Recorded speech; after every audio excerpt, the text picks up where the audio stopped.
નવજીવન trust દર મહિને 4 સાહિત્યિક, સાંસ્કૃતિક અને કલાના કાર્યક્રમ કરવાની એક નાનકડી મહેચ્છા ધરાવે છે, જેમાં ગુજરાતી ભાષાના કવિઓ, લેખકો, કલાકારો એ બધા જ અહીંયા આવે, પોતાની કલાની વાત કરે, કલા વિશે વાત કરે અને એનાથી આપણને અવગત કરે, જેથી ગુજરાતી ભાષાની સુગંધ આપણા સુધી પહોંચતી રહે, કલાની વાત, કલાનું કૌવત આપણે સમજી શકીએ, માણી શકીએ એવો એક નાનકડો પ્રયાસ છે. અને એ પ્રયાસના ભાગરૂપે આપણે અગાઉ કવિ સૌમ્ય જોશીને માણ્યા હતા, વિજય સોનીને માણ્યા હતા, વિવેક દેસાઈને માણ્યા હતા, પ્રશાંત દયાળને માણ્યા હતા અને આજે આપણી પાસે ગુજરાતી ભાષાના ઋષિ કવિ રાજેન્દ્ર શુક્લ છે.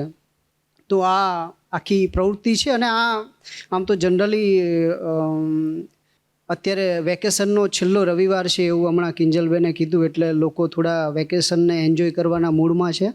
અને કોરોના પેલું રેડિયોનું પેલું ટાવર સેટ કરતા હોય ને, સહેજ વધી જાય ને જર્જરિયા આવવા માંડે, એમ કોરોનાના જર્જરિયા પાછા સહેજ આવવા માંડ્યા છે. રેડિયોનો સહેજ પેલું આંખો ફરી ગયો છે અને એના લીધે પણ કદાચ થોડી ઇફેક્ટ છે અને ઓડિયન્સમાં સહેજ ઉણપ છે.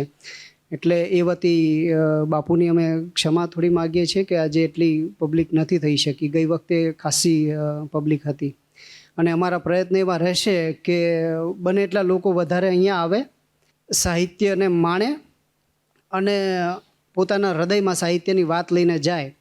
તો આ પ્રસંગે આપણી વચ્ચે અમરેલીના એક બહુ જ સરસ કવિ પ્રણવ પંડ્યા હાજર છે. તો એમનો આજે આવ્યા છે મળવા અને બેસાડીએ દળવા એવો ઘાટ અમે કર્યો છે. એ આવે અને બાપુ વિશે વાત કરે, એમની વાણીથી આપણે અવગત થઈશે તો આપણું પણ સદભાગ્ય થશે અને ઋષિ કવિને વંદન કરવાની આ ક્ષણ છે. પ્રણવ પંડ્યા.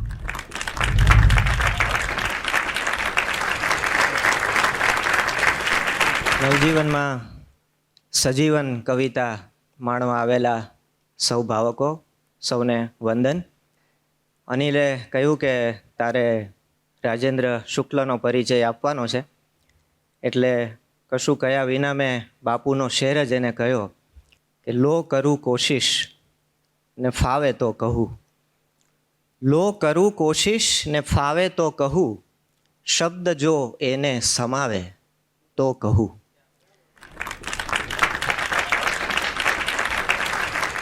કવિ રાજેન્દ્ર શુક્લ, એના વિશે શું કહી શકાય અને હું શું કહી શકું એવી મારી કોઈ પાત્રતા મને લાગતી નથી. મધ્યકાલીન ગુજરાતી સાહિત્યને જૂનાગઢે નરસિંહ મહેતા આપ્યા અને એ જ જૂનાગઢે અર્વાચીન ગુજરાતી કવિતાને રાજેન્દ્ર શુક્લ ભેટ તરીકે ધર્યા છે. રાજેન્દ્રભાઈ વિશે એમ કહી શકાય, એના શેર મને યાદ આવે. આમ જુઓ તો કવિતામાં એકના એક ભાવ છે, સાહિત્યમાં માનવ હૃદયમાં એકના એક ભાવ છે, પણ એ એકના એક ભાવને જુદી રીતે મૂકવાનો, પ્રસ્તુત કરવાનો એ નાવીન્યનો મહિમા છે. અને એટલે રાજેન્દ્રભાઈ એમ કે સાવ અમારી જાત અલગ છે, કરવી છે તે વાત અલગ છે. સાવ અમારી જાત અલગ છે, કરવી છે તે વાત અલગ છે. સૂતેલાના સ્વપ્ન જુદા ને જાગે તેની રાત અલગ છે. ને ભરી સભામાં એક એમની વાત અનોખી કાં લાગે આ? ભરી સભામાં એક એમની વાત અનોખી કાં લાગે આ? શબ્દો એના એ જ છતાંય પોત અલગ છે, ભાત અલગ છે. તો આ આખી ભરી સભા ગુજરાતી ગઝલની હોય, એમાં કવિ રાજેન્દ્ર શુક્લ, એનો શબ્દ જુદો છે, એનું પોત જુદું છે, એની ભાત જુદી છે.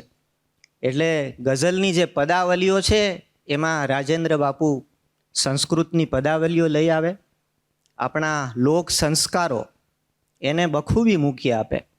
એટલે એમ કહી શકાય કે જૂનાગઢના એ કવિ છે અને લીલી પરિક્રમાનો બિલકુલ સમય થઈ ચૂક્યો છે. ત્યારે લીલી પરિક્રમામાં તો જેટલાને મંજૂરી મળે ન મળે એ જુદી વસ્તુ છે, પણ બહુ અધિકારપૂર્વક મારે એવું કહેવું છે એક સરેરાશ ભાવક તરીકે કે ગુજરાતી ગઝલે વર્તમાન જે કવિની કવિતા અને એની ગઝલ પ્રત્યે કાયમ પરિક્રમા કરી છે એવા કવિ એ રાજેન્દ્ર શુક્લ છે.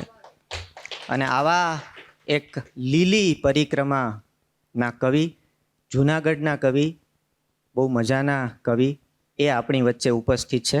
એને તમારા બધા વતી હું વિનંતી કરું, એ કાવ્યપાઠ કરશે. સૌપ્રથમ એમની સર્જન પ્રક્રિયા વિશે વાત કરશે, કેફિયત આપશે, સરસ ગઝલો સંભળાવશે અને પછી પ્રશ્નોત્તરી પણ થશે. પૂરા આદર સાથે પ્રણતિપૂર્વક રાજેન્દ્ર શુક્લને વિનંતી કરું.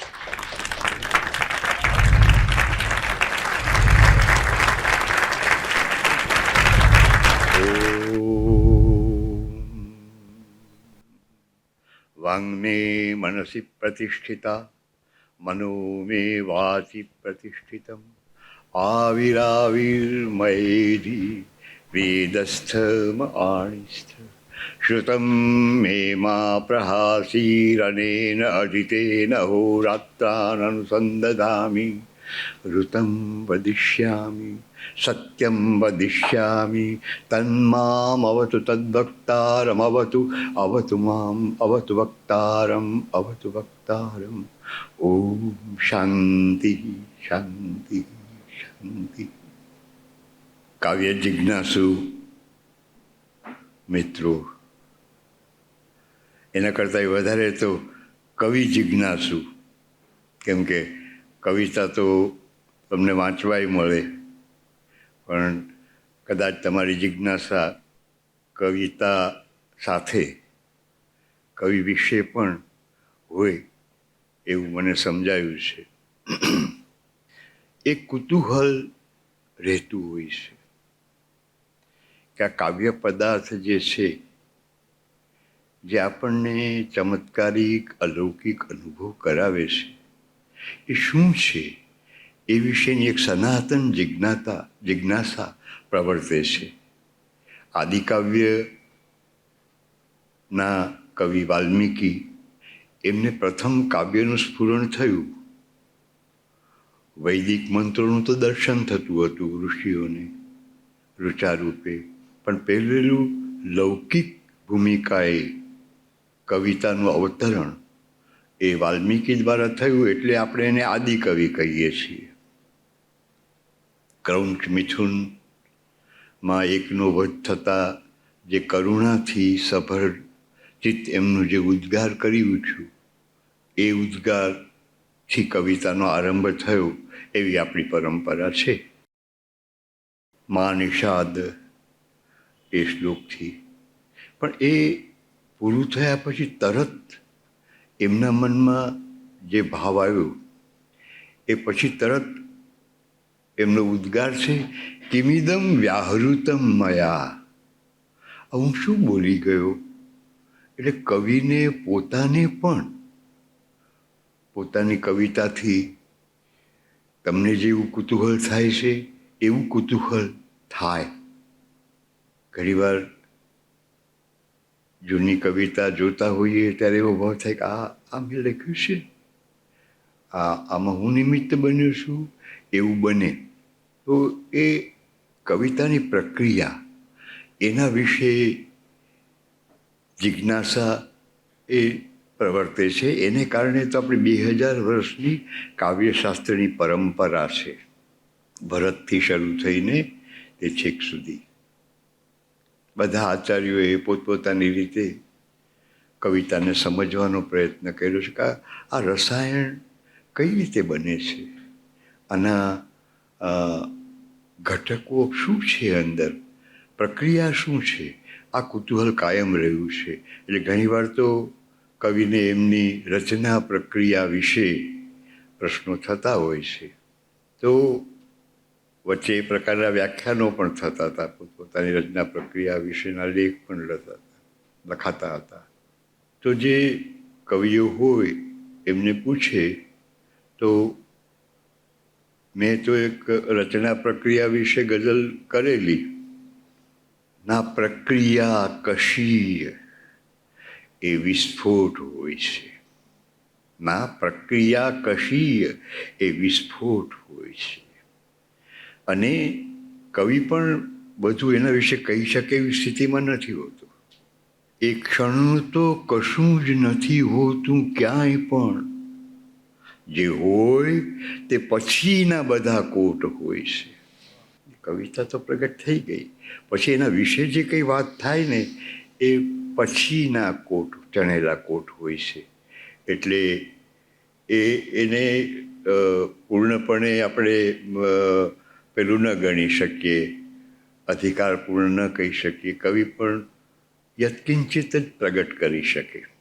તો એક કવિતાનું ઉદાહરણ લઈ અને પછીથી જે કંઈ મારા મનમાં જે આવ્યું હોય એ ક્ષણનું તો કશું જ નથી હોતું ક્યાંય પણ. કેમ કે એ જે વિસ્ફોટ છે, કવિતાનું પ્રાકટ્ય થાય એ ક્ષણ વિગલિત વેદ્યાંતર હોય છે. બીજું બધું જ દૂર જતું રહે, સ્મૃતિની બહાર જતું રહે. માત્ર એક શિશુક્ષા, સર્જન પ્રક્રિયા એ જ પ્રવર્તમાન હોય, બાકીનું બધું જ વિસ્મૃત હોય. પછી આજુબાજુનું બધું યાદ કરીએ, એનો સ્કેફોલ્ડિંગ,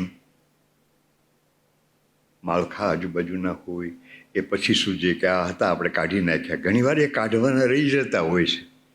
ઘણી કવિતામાં એ પછી માળખા જે હોય ને એ કાઢી નાખવા જોઈએ, તે કવિતા કાઢવાના રહી જતા હોય છે. એવી ઘણી કવિતા જોવા મળે કે એમાં એનું માળખું પણ સાથે ને સાથે એમને એમ હોય. તો એક કવિતા, અને આવું કોઈ પણ કવિતા વિશે, એની પ્રક્રિયા વિશે વિચારી શકાય. કવિ પોતે પણ વિચારી શકે. એના મનમાં પછી પણ ચાલતું હોય છે, ફરી એ કવિતાના સંપર્કમાં આવે ત્યારે. તો એના આધારે એ યત્કિંચિત કંઈ કહે, અને છતાં એ ઘણું સાધાર હોય, કેમ કે એનો પ્રત્યક્ષ અનુભવ છે. કેમ સર્જન પ્રક્રિયા વિશે મેં જેમ કહ્યું કે વિગલિત વેદ્યાંતર છે, બીજું બધું જ વિગલિત થઈ જાય છે, કંઈ રહેતું નથી, માત્ર પ્રક્રિયા જ રહે છે. તો એ એક ક્ષણ, એટલે ઉમાશંકરભાઈ કહેતા કે કવિતાની પ્રથમ પંક્તિ એ ઈશ્વર દત્ત હોય છે. પછી એની ઉર્જા, એ પંક્તિની ઉર્જા એ કવિ ચેતનાને આગળ જવા પ્રવૃત્ત કરે છે. તો આવી એક પંક્તિ આવેલી, દાહોદમાં હતો એ વખતે. હજો હાથ કરતાલ ને ચિત્ત ચાનક, હજો હાથ કરતાલ ને ચિત્ત ચાનક, તળેટી સમીપે હજો ક્યાં કથાનક. હજો હાથ કરતાલ ને ચિત્ત ચાનક, તળેટી સમીપે હજો ક્યાં કથાનક. તો આ પંક્તિ આવી ગઈ તો કવિ ચેતના એ પંક્તિનો સાક્ષાત્કાર કરે તેઓ ચકિત થઈ જાય કે આ શું આવ્યું, કિમિદમ વ્યાહૃતમ મયા, હું શું બોલી ગયું. આગળ તો જવું છે, કારણ કે એનો પોતાની એક પંક્તિની ઉર્જા જ એ કવિ ચેતનાને પ્રવૃત્ત કરે, આગળ ધકેલે. તો પછી તરતની ક્ષણે એમ થાય કે આમાં જે સાહચર્યો છે, કરતાલ, હજો હાથ કરતાલ, ચિત્ત ચાનક અને તળેટી સમીપે હજો ક્યાં કથાનક. આમાં કરતાલના બહુ જ પ્રબળ સાહચર્યો છે. એ નરસિંહની ચેતના સાથે જોડાયેલા છે. એ નરસિંહ મૂર્ત થાય છે, પણ નરસિંહનું નામ નથી લેવાયું એમાં. કવિતાને જે ભાવ પ્રગટ કરવું હોય એ ભાવનું શબ્દથી ઉલ્લેખ ટાળે ઉત્તમ કવિતા. કેમ કે આપણા આચાર્યોએ કહ્યું છે કે કોઈ પણ ભાવ સ્વશબ્દ વાચ્ય નથી. કોઈ પણ ભાવ એ શબ્દ ઉચ્ચારીએ એટલા માત્રથી સંક્રાંત થઈ શકતો નથી. એને માટે તો સંદર્ભ રચવો પડે. એટલે વિરહ શબ્દ વાપરવાથી વિરહનો અનુભવ ન થાય, કે મિલન શબ્દ વાપરવાથી મિલનનો અનુભવ ન થાય. એને માટે સંદર્ભ રચવો પડે. મિલન શબ્દ આપણે ત્યાં કોલમોમાં એક એક શબ્દ લઈને એમાં જે લખાયા હોય એમાં કોલમો થાય, તો એમાં તો મારી કવિતા ક્યારેય આવે નહીં, કારણ કે મેં તો કોઈ ભાવને અંદર આવવા જ ન દીધો હોય. કારણ કે હું આનંદવર્ધન અને અભિનવગુપ્તનો શિષ્ય હું, તો એ રીતની કવિતા કરી શકું નહીં હું. હવે એક શેર હું તમને કહું કે એ શબ્દ કે ભાવનું સંગોપન કઈ રીતે થતું હોય છે. ભાવ છે મિલનનો, અને પ્રથમ મિલનનો ભાવ છે. હવે કઈ રીતે પ્રગટ થાય છે? પાંખડી સમૂહ કશુંક કંપતું, પાંખડી સમૂહ કશુંક કંપતું, યાદ એટલું જ છે એ સ્થળ વિશે. પાંખડી સમૂહ કશુંક કંપતું, યાદ એટલું જ છે એ સ્થળ વિશે. આમાં સંવેદન છે, પ્રથમ મિલનનું સંવેદન છે. પણ મિલન શબ્દ કહેવાથી એ ભાવ નહીં આવે. એમાં પાંખડીનું જે મંદ કંપન છે એ મિલન શબ્દની અંદર નહીં આવે. અને બીજું બધું જ વિસ્મૃત થઈ જાય એવી એ તીવ્ર ક્ષણ છે, એ પણ એમાં નહીં આવે. યાદ એટલું જ છે એ સ્થળ વિશે. તો આ પ્રથમ મિલનની અનુભૂતિ, એના સ્થળની અનુભૂતિ, અને હોઠનું સ્ફુરણ, પાંખડીનો સંબંધ હોઠની સાથે છે. શબ્દો પણ સ્ફુરણથી આગળ નથી જઈ શકતા. તો એ બધા ભાવો જે છે એ વ્યંજિત થાય છે, એ કહેવાયેલા નથી. અને કવિતામાં વણકહે જે ભાવો અનુભવાય એ વ્યંજના, અને વ્યંજના એ કવિતાનો પ્રાણ છે. ધ્વનિર આત્મા કાવ્યસ્ય, કાવ્યનો આત્મા ધ્વનિ છે.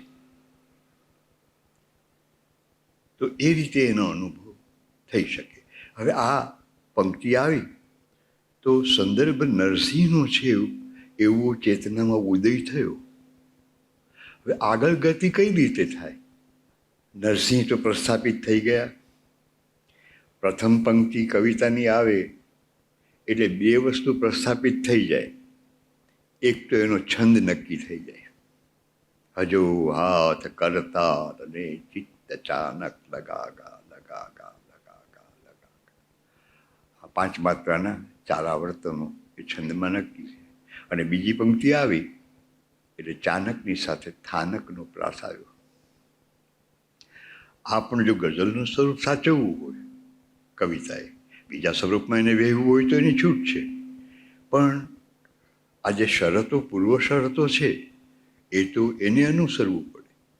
એ ચિત્તની પાછળના ભાગમાં હોય છે, અને એ કવિની અદ્યાવધિ આ સર્જનની ક્ષણ સુધીની એની સજ્જતા જે હોય એમાંથી આવે છે. એ પણ બહુ સભાન પ્રક્રિયા નથી હોતી. તો સંભાવના આગળ જવાની શું છે? 2 સંભાવના છે. એક તો નરસિંહ જે પ્રસ્થાપિત થયા છે એની જ વાત આગળ ચાલે, એનો જ અનુભવ આગળ ચાલે. પણ વાત કહેવાય તો ગઈ છે કે હજો હાથ કરતા ને ચિત્ત ચાનક તળેટી સમીપે હજો ક્યાંક થાનક. એ એક એવા અંતિમે વાત પહોંચી ગઈ છે. કોઈ આગળ વાત કઈ રીતે થાય એવો પ્રશ્ન થાય. આગળ ચિત્ત ગતિ કરી શકે કે કેમ? તો નરસિંહના ચિત્તમાં પ્રવેશવું પડે. બીજી સંભાવના એ છે કે ગઝલનું સ્વરૂપ છે એટલે 2 પંક્તિના ઘટકોમાં વાત આગળ ચાલવાની છે. તો પછી બીજી સંભાવના છે એ સમાંતર અભિવ્યક્તિની છે. તો નરસિંહના સાહચર્યો આવ્યા, એનો સંદર્ભ આવ્યો, તો એવા જ બીજા સમાંતર સંદર્ભોથી કવિતા આગળ વધી શકે. આવું સ્ફુરણ ચિત્તમાં થાય. તો નરસિંહ પછી એ પરંપરા જે આપણી છે એમાં તરત નામ આપણા મનમાં આવે, મીરાનું આવે. પણ મીરાનું નામ લેવાનું નથી. કેમ કે અહીંયા કવિને કોઈ એક સૂચિ નથી બનાવવાની, અનુભવ કરવાનો છે. એક અભિપ્સા પ્રગટ થવાની શરૂ થઈ છે. હજો હાથ કરતાલ એમ કહીએ છીએ ત્યારે એ ચેતનાની એક અભિપ્સા એ પ્રગટ થાય છે. તો મીરાના પણ સાહચર્યો જે હોય એ ખપમાં લાગે. આ જ રીતે લઈ નાવ થારો સમયરો હળાહળ, જર્યો હોઠ ત્યાં તો અમીએ પાન. મીરાના નામ સાથે જ જે જોડાયેલું છે એક સાહચર્ય. વિષ કટોરા રાણાજીને ભેજા, પીબત મીરા હાંસી રે. આવો સંદર્ભ ચિત્તમાં પડેલો છે. એ જાગૃત થઈ આવે છે, એ મુખ્ય સંદર્ભ છે. અને એના દ્વારા મીરા મૂર્ત થાય, કેમ કે એ એના જીવનની એ અદ્વિતીય ઘટના છે અને એના દ્વારા ઘણું બધું પ્રગટ થાય છે. પણ ત્યાંય મીરાનું જે ઘટના જીવનમાં બની છે એનું પુનઃકથન કરવાનું નથી. કવિચેતના એના સાંપ્રત સાથે જોડાયેલી હોય છે અને એના સાંપ્રતના બધા જ અનુભવો સુખદ જ હોય એવું નથી હોતું. એ તો બહુ અલ્પ માત્રામાં હોય, પણ એ અનુભવો વિષતુલ્ય પણ હોય, હલાહલ સદૃશ હોય. તો કવિના અજ્ઞાત ચિત્તમાં જે સંદર્ભો જોડાયેલા છે એ તરત પ્રગટ થવાનું શરૂ થાય. લઈ નાવ થારો સમયરો હળાહળ. હવે લઈ નામ તારું સમયનું હળાહળ, સમયનું હળાહળ એમ થઈ શકી હોત પંક્તિ, પણ મીરાને મૂર્ત થવું હોય તો ભાષાકીય સંદર્ભો પણ ખપમાં લેવાવા જોઈએ અથવા આપોઆપ આવે. એટલે રાજસ્થાની બોલીની છાંટ એ અંદર ઉપસી આવી. લઈ નાવ થારો. રાજસ્થાનીમાં નાન્યતર જાતિ નથી, એટલે આપણે ત્યાં નામ કેવું એને બદલે ત્યાં નામ કેવું, નાવ થારો. ધર્યો હોઠ ત્યાં તો અમીર પાનક. તારું નામ લઈને હોઠે આ સમયનું હળાહળ જે છે, જે કંઈ સાંપ્રતમાં કવિચેતનાના ને વ્યાપેલા સંદર્ભોમાં જે કંઈ પ્રતિકૂળ છે, જે વિષતુલ્ય છે, એની સામે પ્રતિક્રિયા મીરાના જેવી જ છે કે એક નિષ્ઠા જેને સમર્પણ કર્યું છે એના નામનો પ્રભાવ. લઈ નાવ થારો સમયરો હળાહળ. ધર્યો હોઠ ત્યાં તો અમીએલ પાનક. પાનક શબ્દ પાન ઉપરથી ક પ્રત્યય લગાડીને બનાવેલો શબ્દ છે. પ્રાસને માટે પાનક. અને પાનક રસ એ ભરતે વાપરેલું છે રસની મીમાંસામાં, કે આ રસના બધા જે ભાવ વિભાવ વ્યભિચારી ભાવો બધા હોય એનું એક પાનક રસ બને છે, એનું એક પીણું બને છે. એ બધા એના જે ઘટકો હોય એ ભેગા થઈને પછી છૂટા ન પડે એવી રીતે ભેગા થઈને તો અમીએલ પાનક. લઈ નાવ થારો ધર્યો, હા, સમયરો હળાહળ.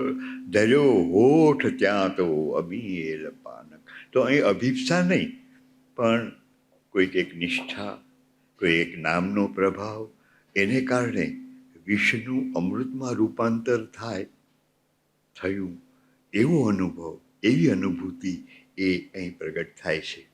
તો એ મીરાની કથાનું પુનઃકથન નથી, પણ કવિ ચેતનાએ એના સમગ્ર જીવનમાં જે કંઈ અનુભવ્યું હોય એની અનુભૂતિ, અને એ ધન્યતાની અનુભૂતિ છે. આગળ ગતિ કરે છે કવિતા,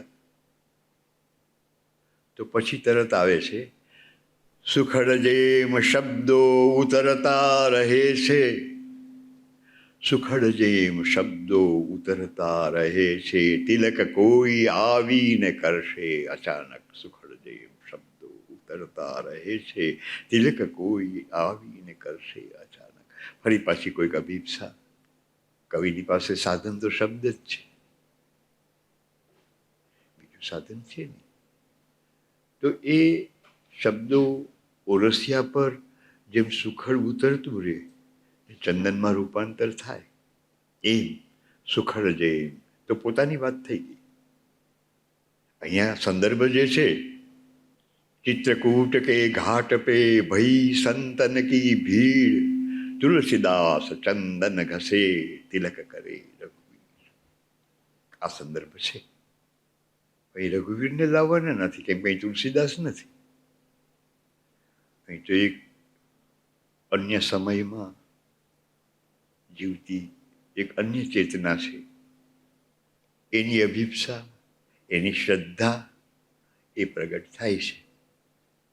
તો આ શબ્દો સુખડની જેમ ઉતરે છે, એની સુગંધને પ્રસરાવે છે.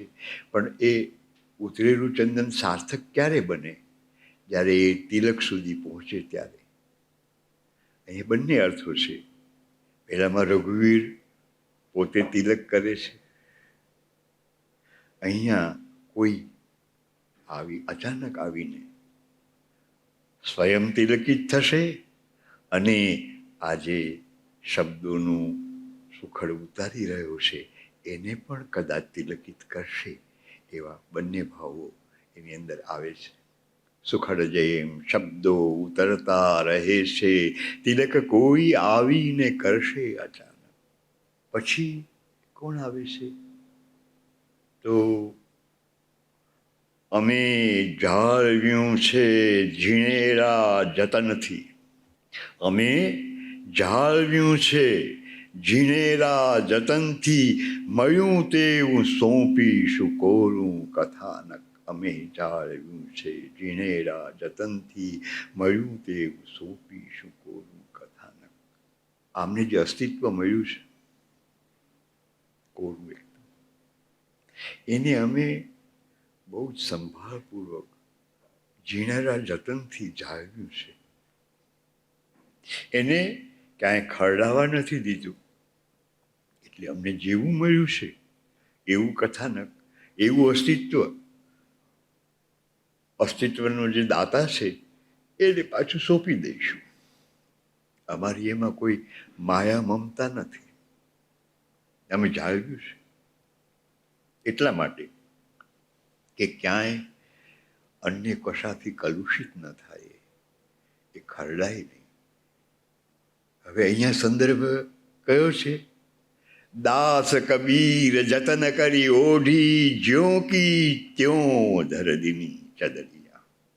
એટલે કોઈ પણ કવિતા પરંપરાથી મુક્ત નથી હોતી. પૂર્વસૂરીઓએ જે ભાવો અનુભવ્યા હોય એ જ નવું નવું સ્વરૂપ લઈ અને પછીના લોકોમાં પ્રગટ થતા હોય છે. આ ધારા અખંડ વહેતી હોય છે. શબ્દો પણ પૂર્વસૂરીઓએ અનુપ્રાણિત કરેલા હોય છે, ચાર્જ કરેલા હોય છે. એ શબ્દો પછીના કવિને બહુ જ અનાયાસ કામમાં આવતા હોય છે. જતન કરી, જ્યો કી ત્યો, મળ્યું તેવું સોંપીશું કોરું કથાનક. અને છતાં કબીરના અનુભવનું પુનઃકથન નથી. અહીં જે ચેતના પ્રવૃત્ત થઈ છે એ પોતાના અનુભવને પ્રગટ કરે છે, પોતાની અભિપ્સાને પ્રગટ કરે છે, પોતાની શ્રદ્ધાને, પોતાની આશાને પ્રગટ કરે છે. અમે જાળવ્યું છે ઝીણેરા જતનથી. હવે આમાં જો આ ઝીણેરું શબ્દ, ઝીણી ઝીણી બીની ચદરિયા, એમાંથી એ શબ્દ આવી ગયો છે. આ ઝીણેરું, અમે જાળવ્યું છે ઝીણેરા જતનથી, મળ્યું તેવું સોંપીશું કોરું કથાનક. આમાં એક અનિવાર્ય શરત, જેમ છંદ છે એમ પ્રાસ પણ છે. અહીંયા પ્રાસ જે છે એમાં કાફિયા રદી બે નથી, માત્ર એક કાફિયા જ આવે છે. એટલે મુકફ્ફા ગઝલનું સ્વરૂપ છે એનું, માત્ર કાફિયાની ગઝલ. આમાં પ્રાસ બહુ ઓછા છે ગુજરાતી ભાષામાં. આ જે પ્રાસ પસંદ થયો છે, જે પકડાઈ ગયો છે, એ તો છોડાય એમ નથી. અને ગઝલને 5 શેર તો ઓછામાં ઓછા કરવાના છે. હજી કોઈક પ્રક્રિયા ચાલે છે, હજી ક્યાંક એસોસિએશન્સ પડ્યા છે. પણ એક સમાધાન કરવું પડે છે પ્રાસનું. થાનક, ચાનક, અચાનક, આ બધા પ્રાસ છે. એને બદલે હવે જે પ્રાસ આવે છે એમાં સમાધાન કરવું પડ્યું, નામ લેવું પડે છે.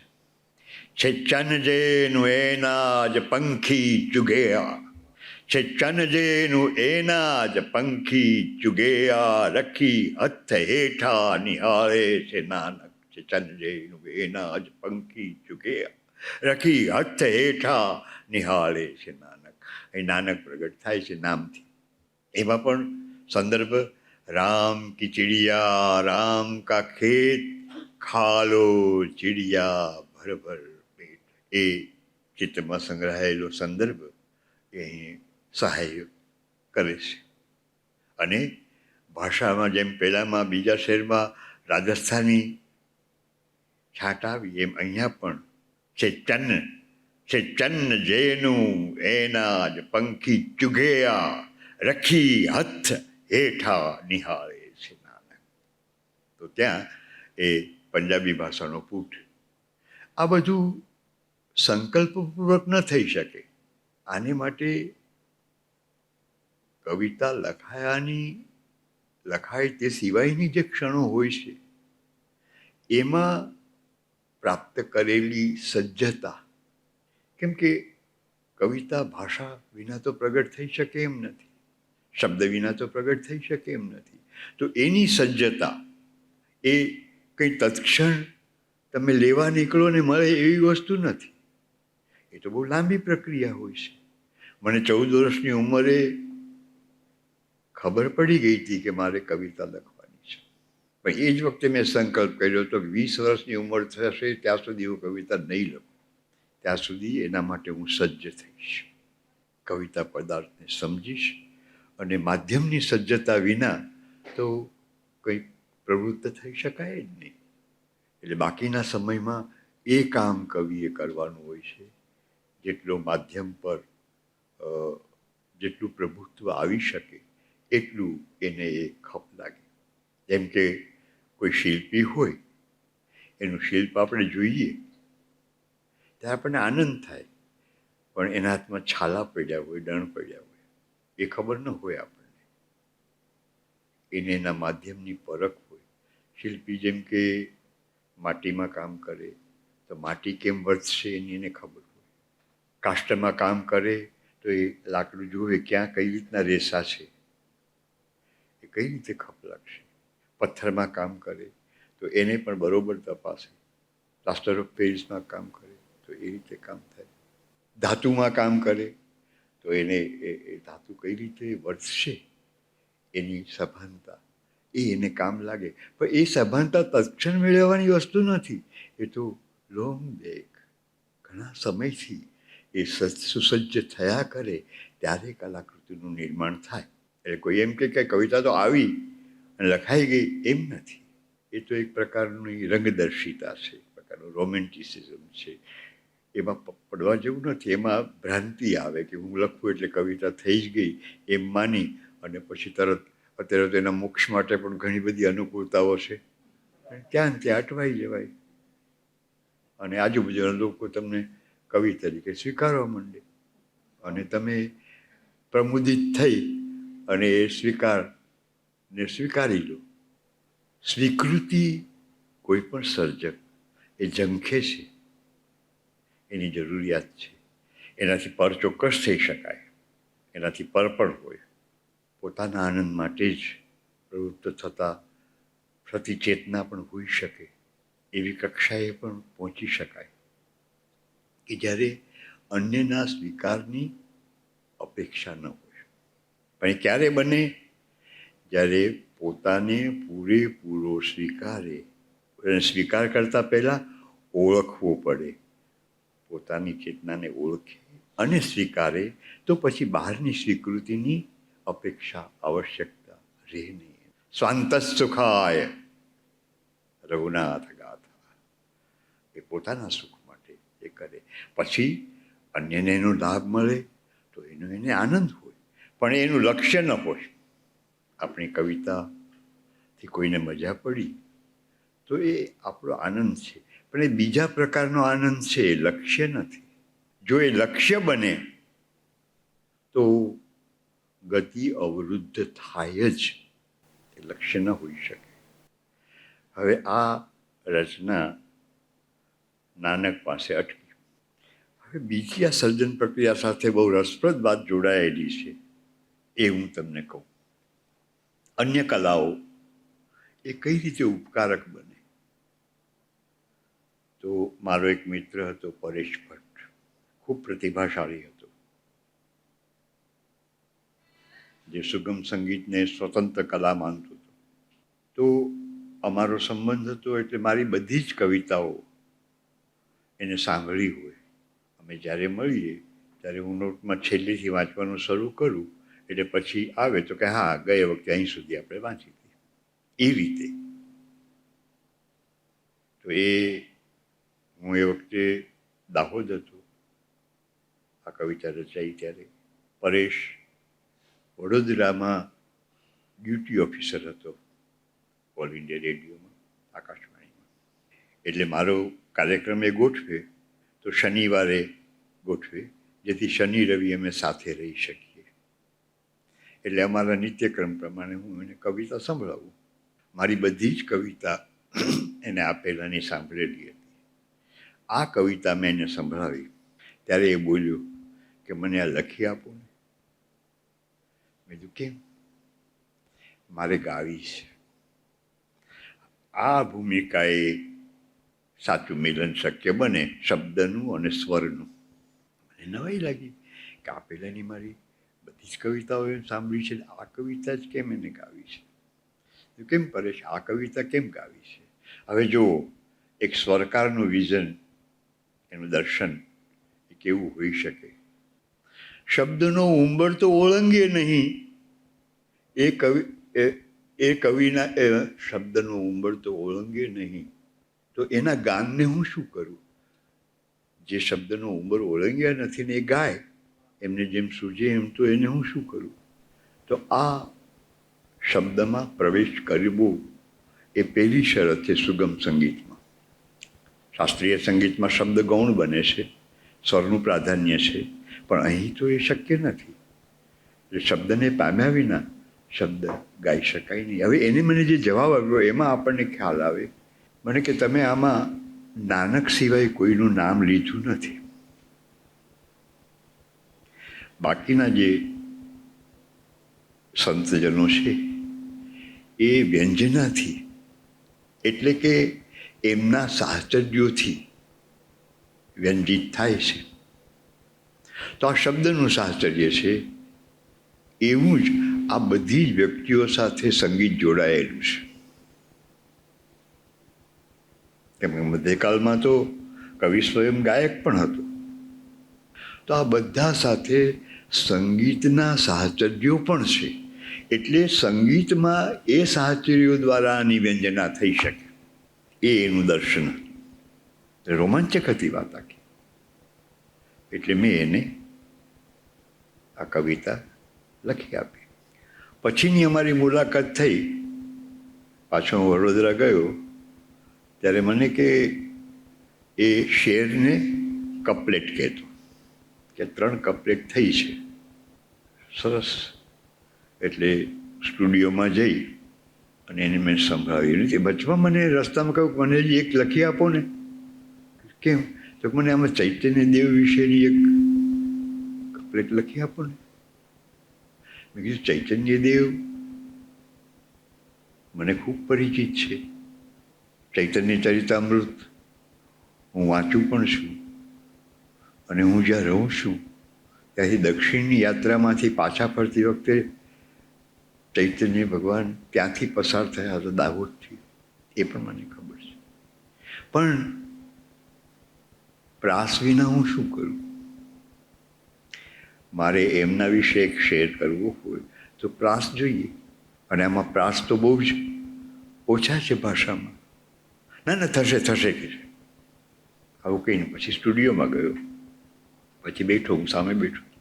એને નરસિંહ વિષયક જે શેર છે, એટલે મતલા આરંભનો શેર છે, એ પ્રભાતીમાં કમ્પોઝ કર્યો હતો.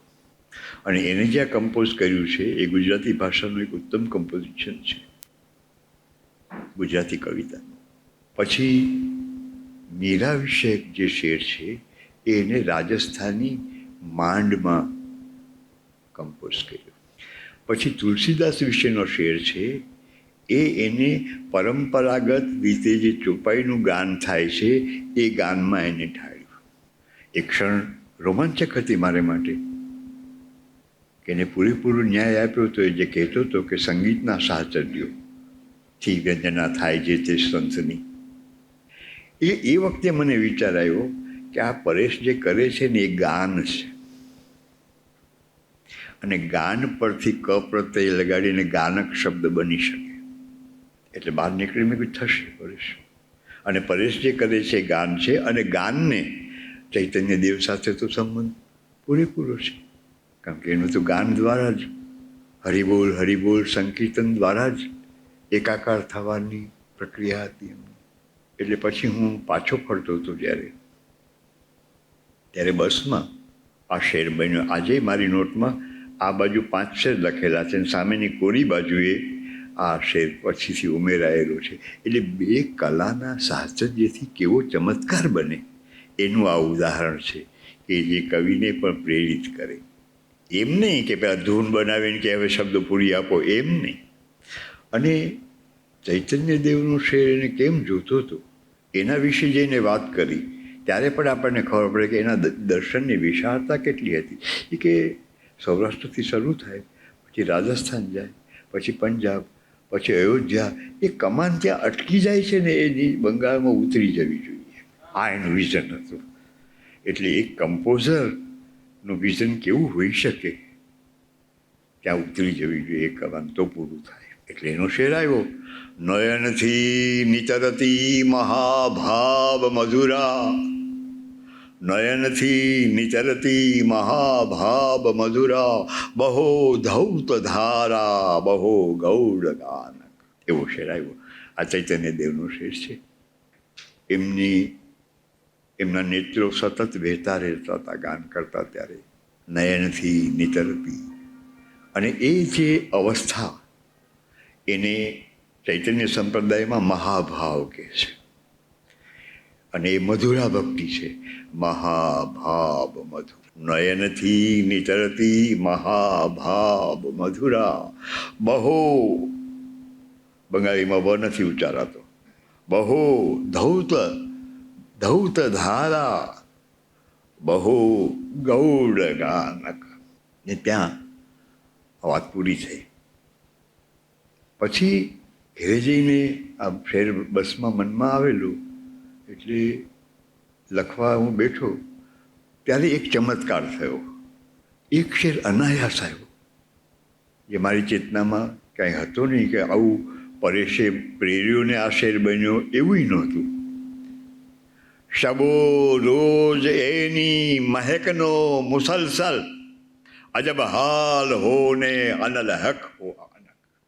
એટલે હું ચોંકી ગયો કે આ તો કન્ટેન્ટ ભજનનું હતું, સ્વરૂપ ગઝલનું છે.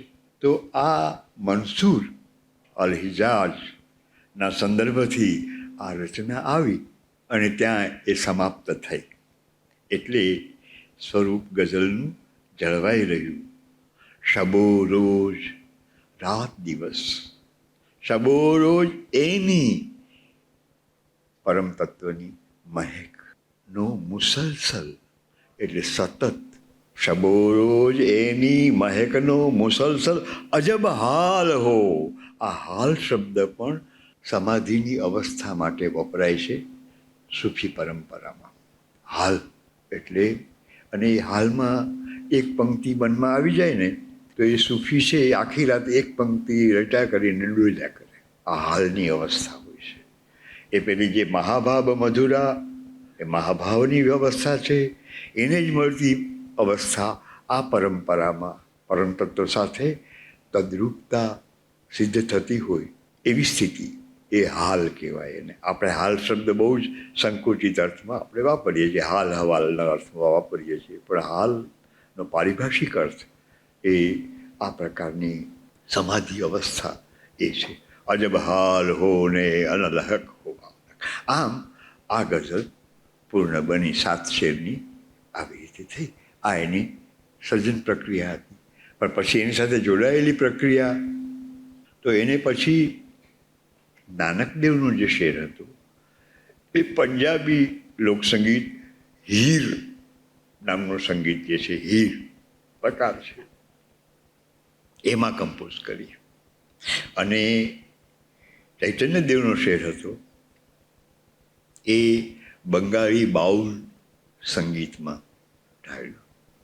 છેલ્લો શેર એમાં એને મિડલ ઇસ્ટના ટ્યુનિંગમાં બાંગ પોકારાતી હોય એ રીતે એનું કમ્પોઝિશન કર્યું.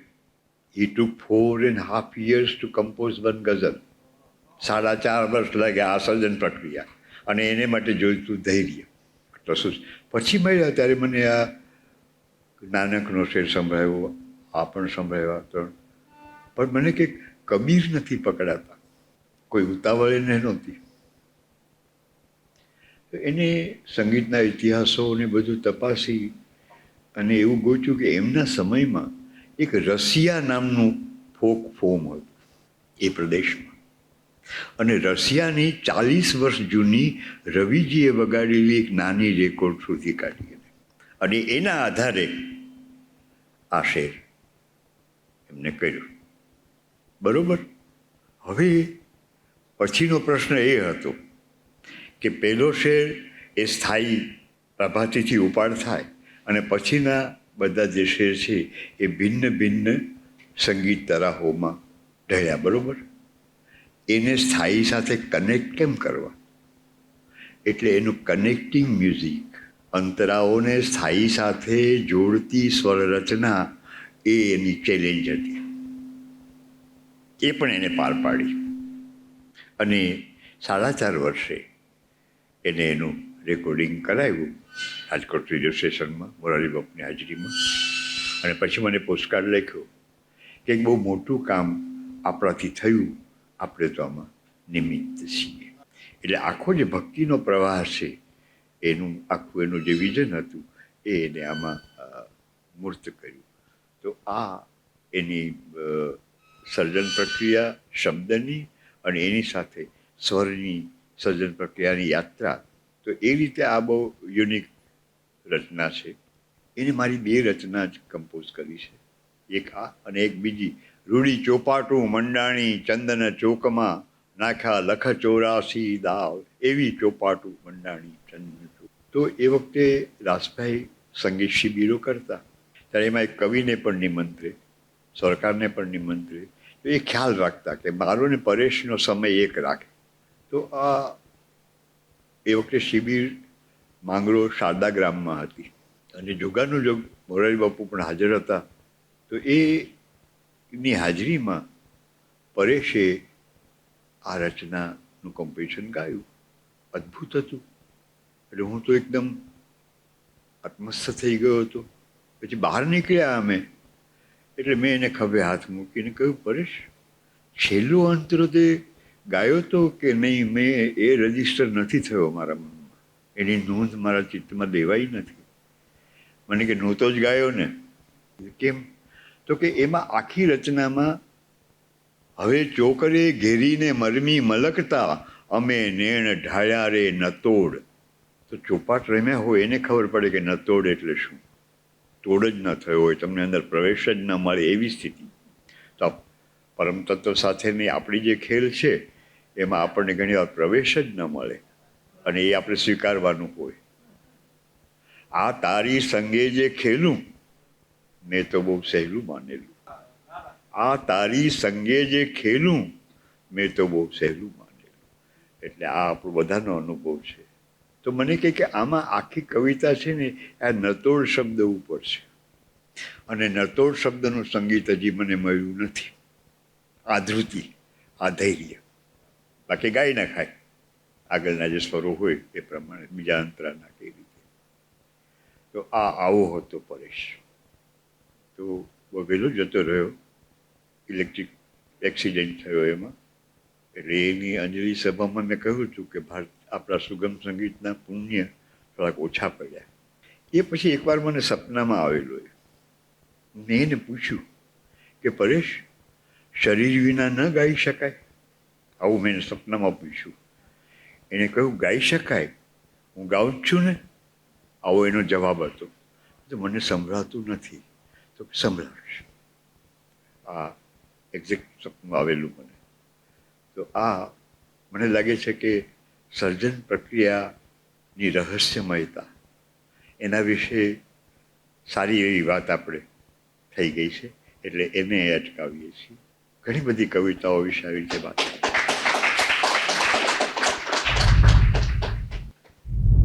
ઉગ્યો આંગણામાં અકળ શબ્દ તેથી હું ઈશ્વરને આરાધું શ્રોતા સ્વરૂપે. મને ભગવાને માત્ર શબ્દ આપ્યો છે. કૃપા કેવી મોટી કરી દીના નાથે કે પ્રારબ્ધ જોડી દીધું શબ્દ સાથે. કૃપા કેવી મોટી કરી દીના નાથે કે પ્રારબ્ધ જોડી દીધું શબ્દ સાથે. તો મારું તો પ્રારબ્ધ શબ્દ સાથે જોડાયેલું છે, અને એટલે મને જે દ્રવ્ય મળ્યું છે એનાથી જ હું પૂજા કરી શકું. તો ઈશ્વરે મારી પૂજા સ્વીકારવી હોય તો શ્રોતા સ્વરૂપે જ મારી સામે પ્રગટ થવું પડે. ઉગ્યો આંગણામાં અકળ શબ્દ તેથી હું ઈશ્વરને આરાધું શ્રોતા સ્વરૂપે. તો શ્રોતા એ મારે મન ઈશ્વરનું સ્વરૂપ છે. ઈશ્વર એ સ્વરૂપ લઈને મારી પૂજા સ્વીકારે છે, એવી મારી પ્રતીતિ છે. અને ઉલ્લેખ કર્યો હતો ને, લો કરું કોશિશ ને ફાવે તો કહું. લો કરું કોશિશ ને ફાવે તો કહું, શબ્દ જો એને સમાવે. લો કરું, આટલી યાદ છે. આપણા હાથની વાત આટલી જ છે. છેલ્લે તો શબ્દ જ નિશ્ચય કરે છે. શબ્દ જો એને સમાવે. આપની નજરો જે ફરમાવી રહી, આપની શ્રોતાઓની અપેક્ષા પ્રગટ થતી હોય છે, જેને ફરમાઈશ કહીએ છીએ આપણે ગઝલના મુશાયરાની પરિભાષા. આપની પણ એ સાચી ફરમાઈશ એ વોકલ એટલે શબ્દમાં ન હોય, એ આંખથી થતી હોય છે. આપની નજરો જે ફરમાવી રહી એ ગઝલ જો યાદ આવે તો કહું. આપની નજરો જે ફરમાવી રહી એ ગઝલ જો યાદ આવે તો કહું. શાંત જળમાં એક પણ લહેરી નથી. કવિતા ન રચે ત્યારે કવિના ચિત્તની સ્થિતિ એકદમ પ્રશાંત હોય છે. વિવક્ષાના બમલ પણ નથી હોતા.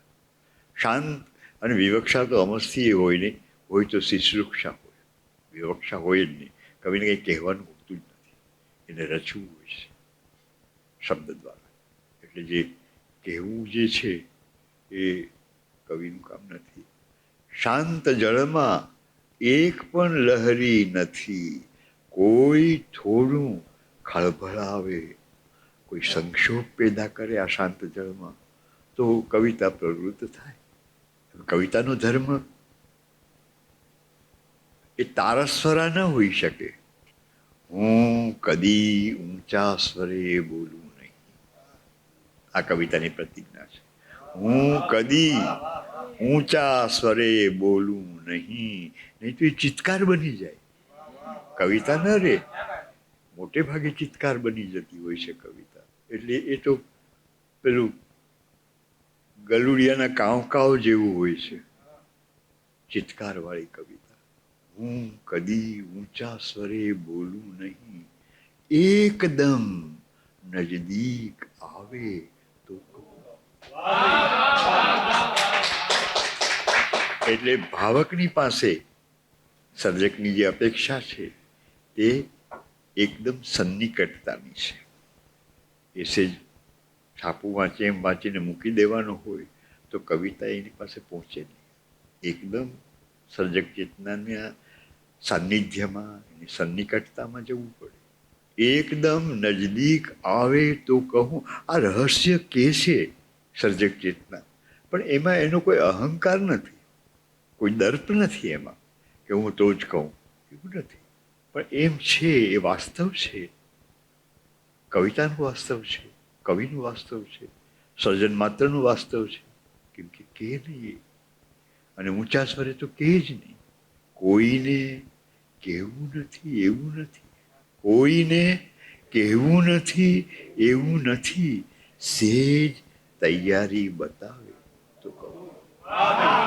બધા માટે છે, પણ શરત એ છે કે તૈયારી તો બતાવવી પડે ને. તમે જે લોકો આવ્યા છો તો આ શક્ય બને છે. તમે છો તો આ શક્ય બને છે. કોઈને કહેવું નથી એવું નથી. સેજ તૈયારી બતાવે તો કહું, લો કરું કોશિશ, ને ફાવે તો કહું, શબ્દ જો એને સમાવે.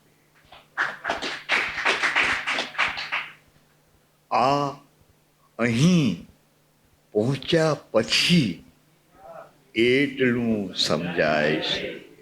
આ અહીં જો એક એક પદનું મહત્વ છે. આ અહીં પહોંચ્યા પછી એટલું સમજાય છે. કોઈ કંઈ કરતું નથી, આ બધું તો થાય છે. આ અહીં આ એક એક શબ્દ ઉપર તમારે ધ્યાન આપવું પડે. આ જે આ ભૂમિકા છે એ અહીં દ્વારા કહેવાય છે. એ ભૂમિકાએથી જ આવું બને, આવું દેખાય. બાકી તો આપણે તરત જ કોઈ પણ ઘટનામાં સંડોવાવા તૈયાર જ હોઈએ છીએ. આપણી સાથે સંબંધ ધરાવતી હોય કે ન ધરાવતી હોય તો પણ. આ અહીં પહોંચ્યા પછી એટલે સાક્ષી ભાવ સંપૂર્ણપણે આવી જાય પછી શક્ય બને. આ અહીં પહોંચ્યા પછી એટલું સમજાય છે, કોઈ કંઈ કરતું નથી, આ બધું તો થાય છે. તો એ ભૂમિકા બાજી ચાહે ઇતફાલ હૈ દુનિયા મેરે આગે. આ આખી દુનિયા છે તો બાળકોની રમત છે મારી પાસે. હજી કંઈ ચાલે છે. बाजी चाहे इतफाल है दुनिया मेरे आगे, होता है शबो रोज તમાશા મેરે આગે. આગળ બધું ચાલ્યા કરે. તો એ તાટસ્થ્યની ભૂમિકા છે, એ સાક્ષી ભાવની ભૂમિકા છે, અને એ કવિની ભૂમિકા છે. કવિ ક્યારેય આ બાજુ કે તે બાજુ એ ભળી ન ગયું. એ તો એની એ ભૂમિકાએથી જુએ. કેમ કે એ પેલું શક્ય નથી એને ખબર પડી ગઈ છે. એને ખબર પડી ગઈ એટલે બીજા મતલબમાં કહીએ હાથ હોવાથી જ કંઈ ક્યાં કશું પકડાય છે. હાથ છે એટલે પકડાશે એવો નિયમ નથી. હાથ હોવાથી જ કંઈ ક્યાં કશું પકડાય છે. શ્વાસ જેવા શ્વાસ પણ વાય છે તો વાય છે. હાથ હોવાથી જ કંઈ ક્યાં કશું પકડાય છે. શ્વાસ જેવા શ્વાસ પણ વાય છે તો વાય છે. આંખ મીચીને હવે જોઉં તો દેખાય છે.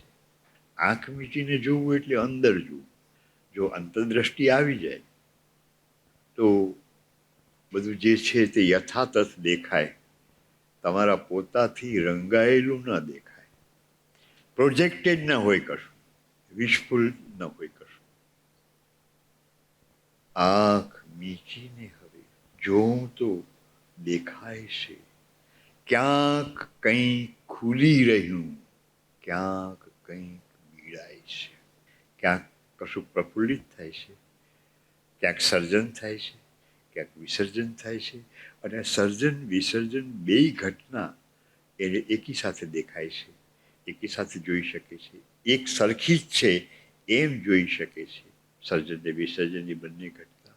આ સર્જન અને વિસર્જન એ દ્વંદ્વ છે, બે ઓપોઝિટ્સ છે.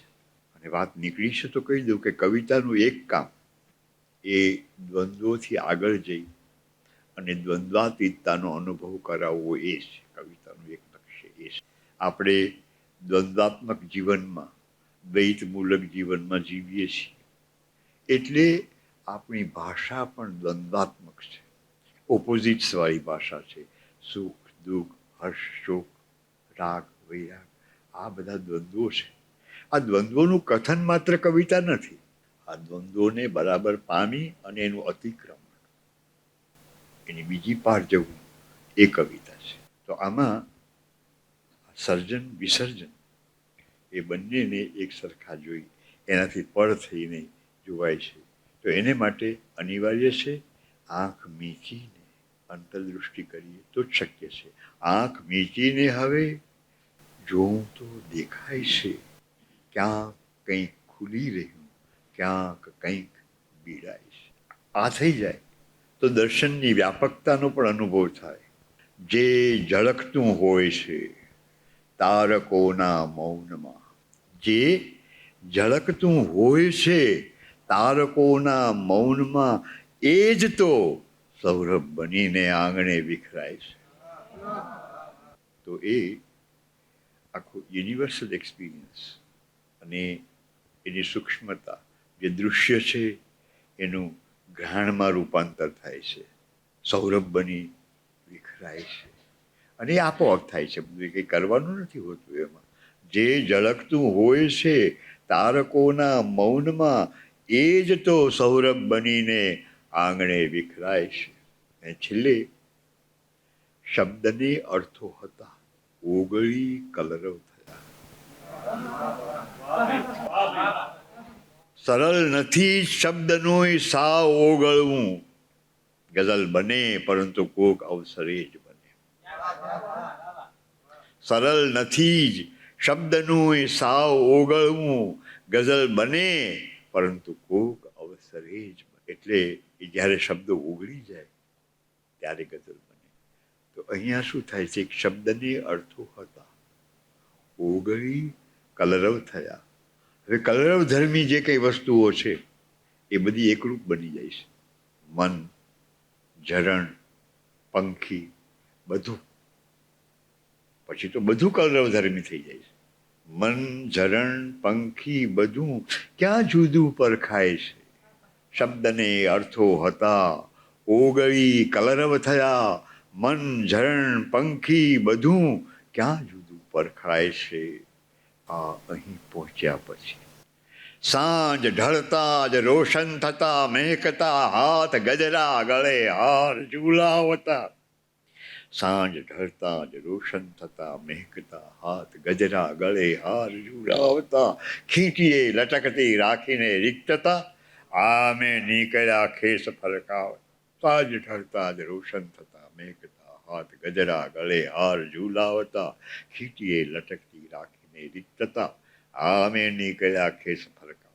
આપણે આપણા સંદર્ભને, અંગત સંદર્ભને બહુ જ મોટો કરીને જોતા હોઈએ છીએ. એને એની વ્યાપકતામાં જોઈ શકતા નથી. વ્યાપકતામાં જુઓ તો એ બહુ જ ક્ષુલ્લક હોય છે, ક્ષુદ્ર હોય છે, કંઈ ગણતરીમાં ન લઈ શકાય એવો નગણ્ય હોય. ઓશિકે એક ઘડિયાળ અટકી પડે, આ આપણી વ્યક્તિગત તકલીફોની વાત. ઓશિકે એક ઘડિયાળ અટકી પડે, વેળ તો વેળની જેમ વીત્યા કરે. ઓશિકે એક ઘડિયાળ અટકી પડે, વેળ તો વેળની જેમ વીત્યા કરે. વાયરા દખણના તો ગમે તે ક્ષણે કેસરી કેસરી દ્વાર ખખડાવ. ઓશિકે એક ઘડિયાળ અટકી પડે, વેળ તો વેળની જેમ વીત્યા કરે. વાયરા દખણના તો ગમે તે ક્ષણે કેસરી કેસરી દ્વાર ખખડાવ. ચાર ખૂણા હજી સાચવીને ઊભા, ધૂંધળા ધૂંધળા કોક અણસાર. બર્ડન ઓફ ધી પાસ્ટ, ભૂતકાળનો ભાર, ભૂતકાળનો ઓથાર અણસાર રૂપે રહ્યો હોય તો એ સચવાઈ રહેશે. મકાન ધ્વસ્ત થઈ જાય ને તો એ પેલા ખૂણા એકબીજાને ટેકે ટકી રહે, એ પછી પડે. ચાર ખૂણા હજી સાચવીને ઊભા, ધૂંધળા ધૂંધળા કોક અણસારને. ઘોર એકાંતનું છાપરું ને છજા, જોવડે આબમાં પાક ફફડાવતા. ચાર ખૂણા હજી સાચવીને ઊભા, ધૂંધળા ધૂંધળા કોક અણસારને. ઘોર એકાંતનું છાપરું ને છજા, જોવડે આબમાં પાક. અભાવનો પણ આપણને બહુ અનુભવ હોય છે, અભાવનું પણ રૂપાંતર શક્ય છે. સૌ અભાવો સુરાહી બને જ્યાં કને, જે મળે તે બધા તરબતર નીતરે. સૌ અભાવો સુરાહી બને જ્યાં કને, જે મળે તે બધા તરબતર નીતરે. કોઈને કોઈની કંઈ ખબર ના રહે, કોણ છલકી જતા કોણ છલકાવતા. સૌ અભાવો સુરાહી બને જ્યાં કને, જે મળે તે બધા તરબતર નીતરે. કોઈને કોઈની કંઈ ખબર ના રહે, કોણ છલકી જતા કોણ છલકાવતા. ઘૂંટ એક જ અને આંખ ઝૂકે જરા.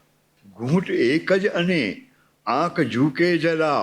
સાત આકાશ ખુલી જતા સામટું. ઘૂંટ એક જ અને આંખ ઝૂકે જરા. સાત આકાશ ખુલી જતા સામટું. જોઉં તો જળહળે જામમાં એ સ્વયં, જોઉં તો જળહળે જામમાં એ સ્વયં. 14 બ્રહ્માંડનો ભેદ ભૂલાવતા જોઉં તો જળહળે જામમાં એ સ્વયં 14 બ્રહ્માંડનો ભેદ ભૂલાવતા ઘૂંટ એક જ અને આંખ ઝૂકે જરા, ઘૂંટ એક જ અને આંખ ઝૂકે જરા, 7 આકાશ ખુલી જતા સામટું જોઉં તો જળહળે જામમાં એ સ્વયં 14 બ્રહ્માંડનો ભેદ ભૂલાવતા, સાંજ ઢળતા રોશન થતા મહેકતા હાથ ગજરા ગળે હાર ઝૂલાવતા, ખીટીએ લટકતી રાખીને રિક્તતા આ અમે નીકળ્યા. એકને એક જ સ્થળે મળીએ અમે, હોઈએ જ્યાં ત્યાં જ જળહળીએ અમે. એકને એક જ સ્થળે મળીએ અમે, હોઈએ જ્યાં ત્યાં જ જળહળીએ અમે. પિંડ ક્યાં પેટાવવા પડીએ અમે, હોઈએ જ્યાં ત્યાં જ જળહળીએ. એકને એક જ સ્થળે મળીએ અમે, હોઈએ જ્યાં ત્યાં જ જળહળીએ અમે. પિંડ ક્યાં પેટાવવા પડીએ અમે, હોઈએ જ્યાં ત્યાં જ જળહળીએ. હેત દેખીને ભલે હળીએ અમે, હોઈએ જ્યાં ત્યાં જ જળહળીએ અમે. અમારું અધિષ્ઠાન ના છોડીએ અમે. હેત દેખીને ભલે હળીએ અમે, હોઈએ જ્યાં ત્યાં જ જળહળીએ અમે. 5 ભેળા સાવશે ભળીએ અમે, હોઈએ જ્યાં ત્યાં જ જળહળીએ અમે. પંચમહાભૂતાત્મકતાનો સ્વીકાર છે, પણ એના ભેગું સાવ ભળી જવાનું નથી. અમે એનાથી અલગ છીએ. અમે જ્યાં છીએ ત્યાં જ છીએ. એની સાથે હળીએ છીએ, બરોબર છે, હેત દેખીને. એનું હેત દેખીને ભલે હળીએ અમે, હોઈએ જ્યાં ત્યાં જ જળહળીએ અમે. 5 ભેળા સાવશે ભળીએ અમે, હોઈએ જ્યાં ત્યાં. પછી શેર છે, ઉભરાવું હોય તો શમવું પડે. ઉભરાવું હોય તો શમવું પડે, ઉગીએ જો તો જ આથમવું પડે.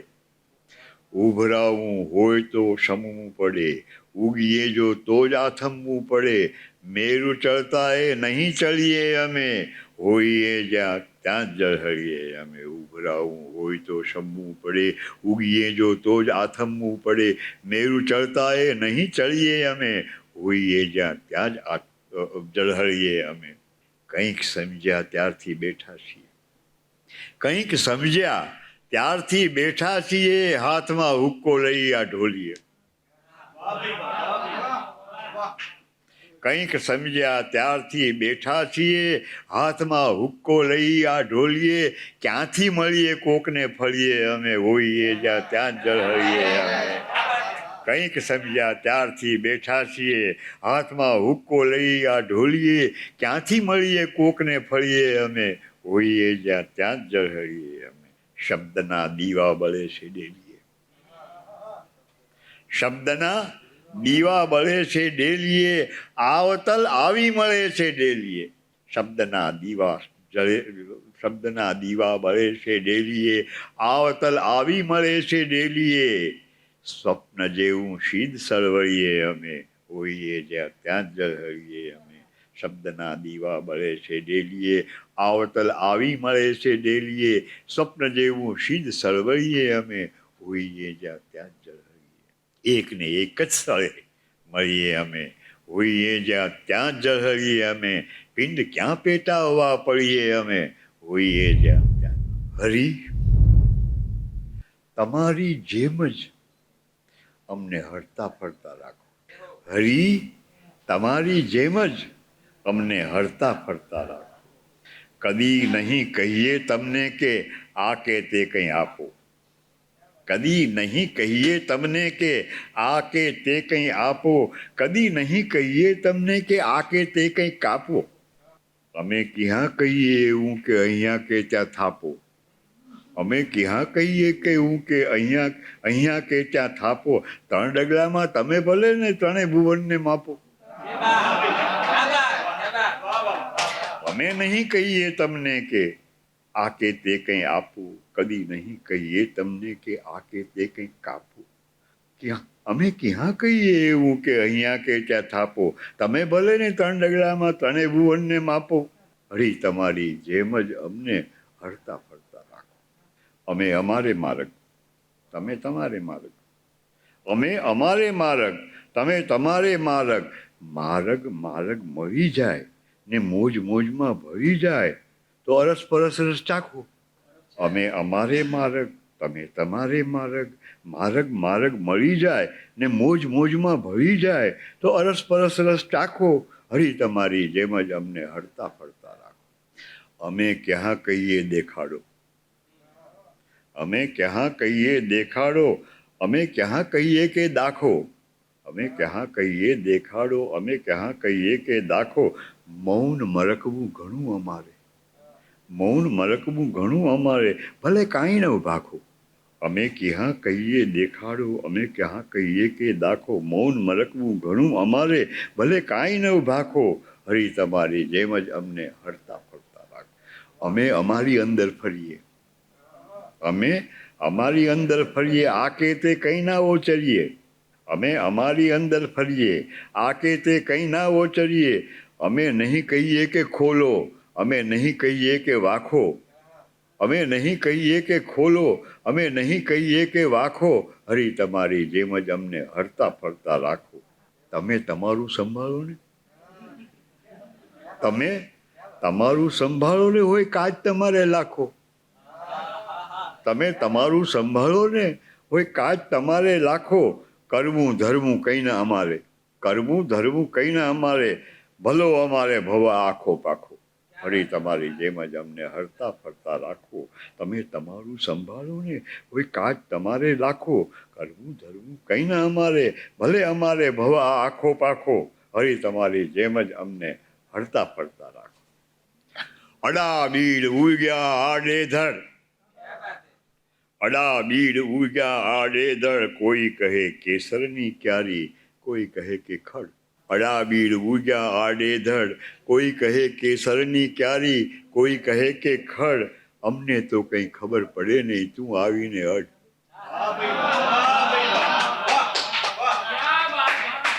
અડા બીડ ઉગ્યા આડેધડ, કોઈ કહે કેસરની ક્યારી, કોઈ કહે કે ખડ. અમને તો કંઈ ખબર પડે નહીં, તું આવીને અડ. લહેરે લહેરે અમે લહેરીએ, લહેરે લહેરે અમે લહેરીએ, મૂળને માટી ગરથ. લહેરે લહેરે અમે લહેરીએ, મૂળને માટી ગરથ. ચારે બાજુ આભ વેરીએ, ઉકલે ત્યારે અરથ. લહેરે લહેરે અમે લહેરીએ, મૂળને માટી ગરથ. ચારે બાજુ આભ વેરીએ, ઉકલે ત્યારે અરથ.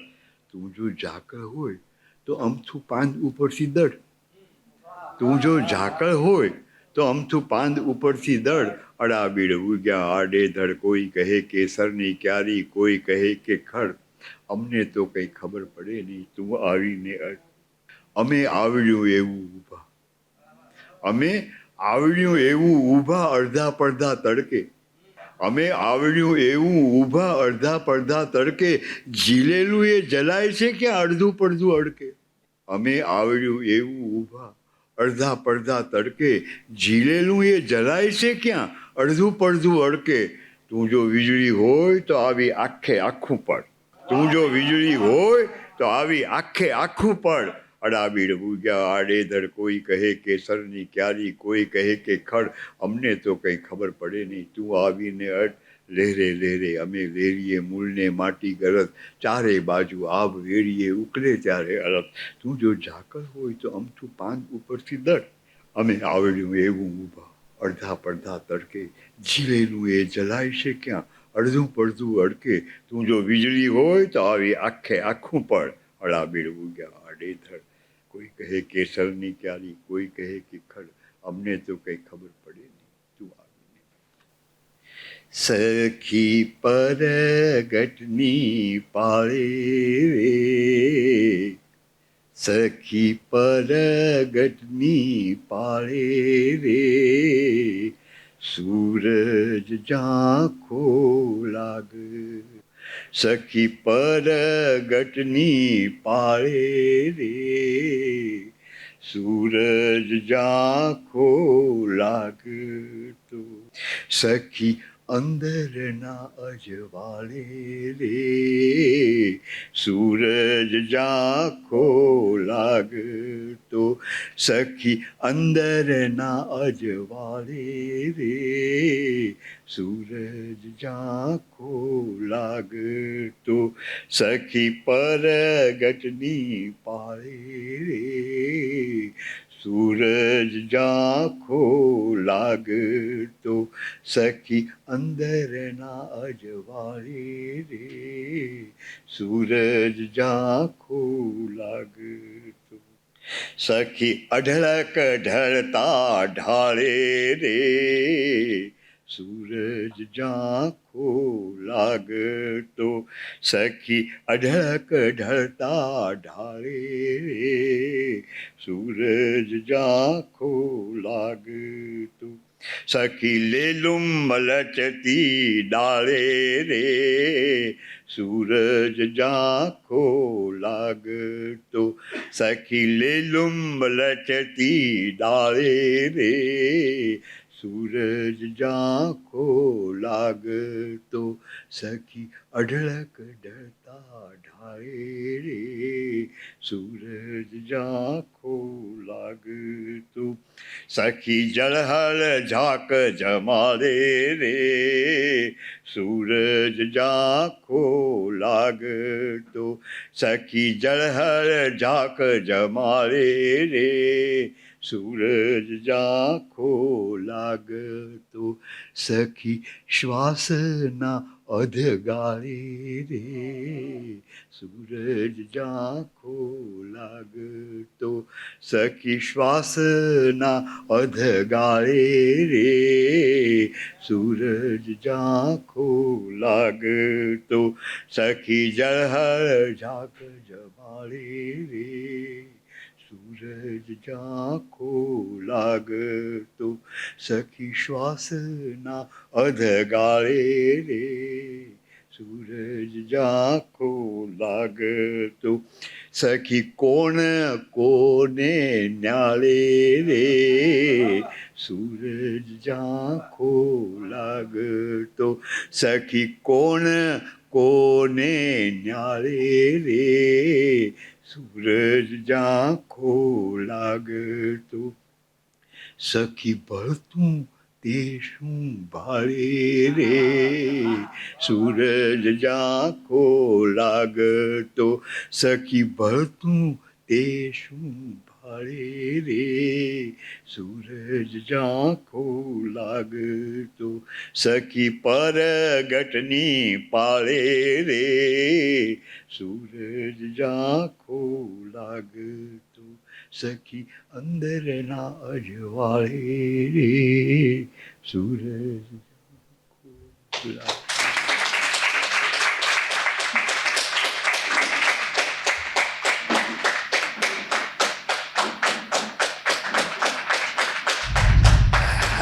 એક આખી અલગ જ આમ ધ્યાનસ્થ અવસ્થામાં પહોંચી ગયા હોય એવું વાતાવરણ રચ્યું બાપુએ. તો કવિતાથી પણ થેરેપી થઈ શકે એવો આજે ખરેખર અનુભવ થયો. તો એમની કવિતાને, એમના સર્જનને ખાસ તો વંદન આજે.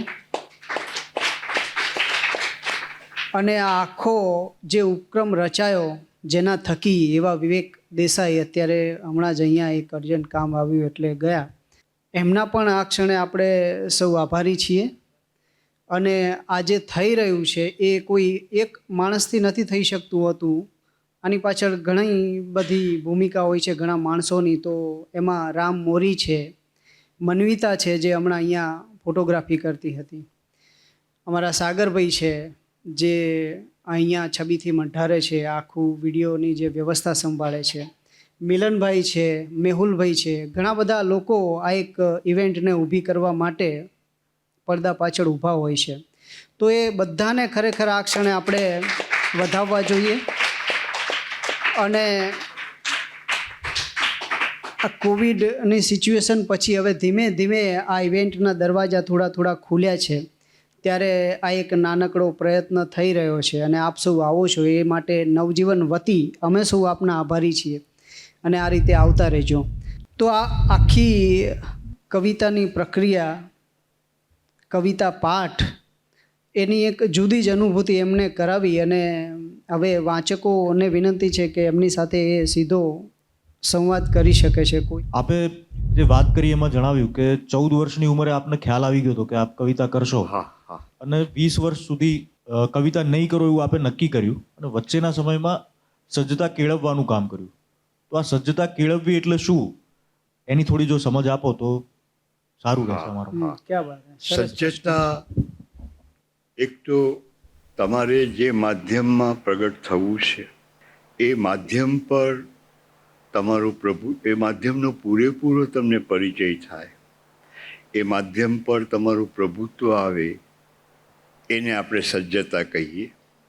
અને એ કેળવવાનું સાધન એ છે કે તમારી પૂર્વે થઈ ગયેલા બધા જ કવિઓની કવિતાનું પરિશીલન કરવું એક મુખ્ય કામ એ છે. હું તમને મારી વાત કરું તો હું ભણતો હતો જ્યારે માધ્યમિક શાળામાં, તો મારા પાઠ્યપુસ્તકમાં જે કાવ્યો ભણવાના આવે એમાં એક કાવ્ય ભણવાનું આવે કે ભાઈ મંગલ મંદિર ખોલો દયામય, મંગલ મંદિર ખોલો નરસિંહરાવભાઈનું. એટલે હું નરસિંહરાવભાઈના બધા જ કાવ્ય સંગ્રહો લાવીને વાંચી જાઉં.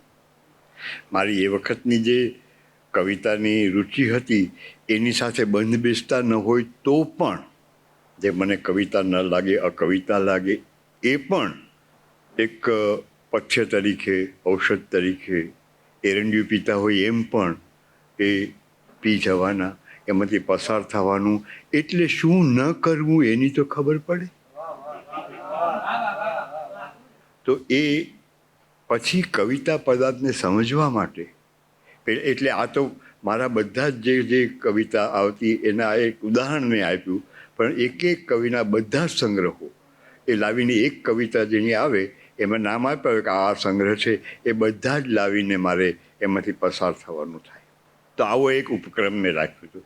બીજું, કવિતા વિશે જે કંઈ લોકોએ કહેતા હોય, વિચારતા હોય, એ બધું પણ વાંચવાનું બને.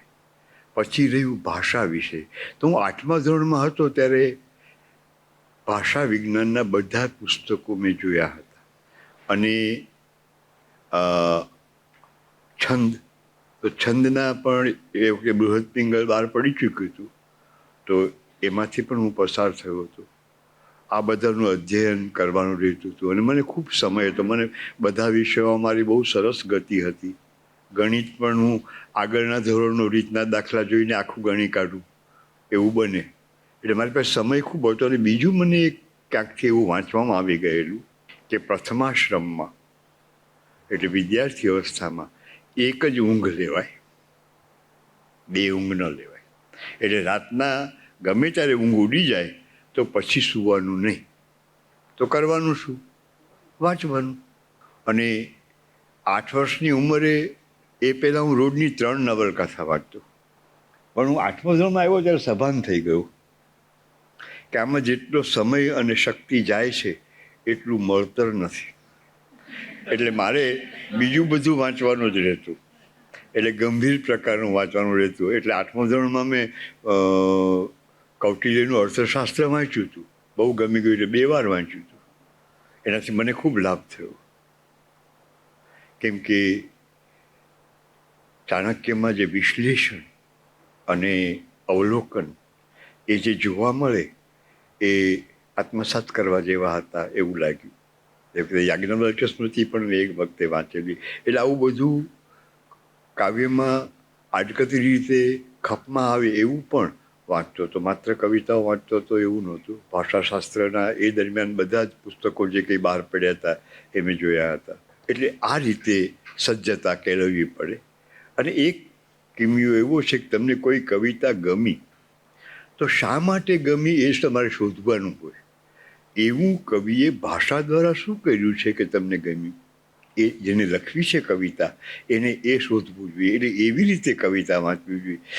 પણ આપણે તો જેને કવિતા લખવી છે રોજની એક કવિતા પણ ન વાંચતો હોય એવું બને. અને બીજું કે આપણા પૂર્વસૂરીઓએ જે કામ કર્યું, આજે કવિતા લખનારો માણસ નાનાલાલને ન વાંચ્યા હોય તો કેમ ચાલે? નાનાલાલે ભાષા સાથે કઈ રીતે કામ કર્યું છે, કેવું કામ કર્યું છે, ક્યાં તમને ખપ લાગશે એની ખબર નથી. એક એક કવિનું પરિશીલન કરવું જોઈએ.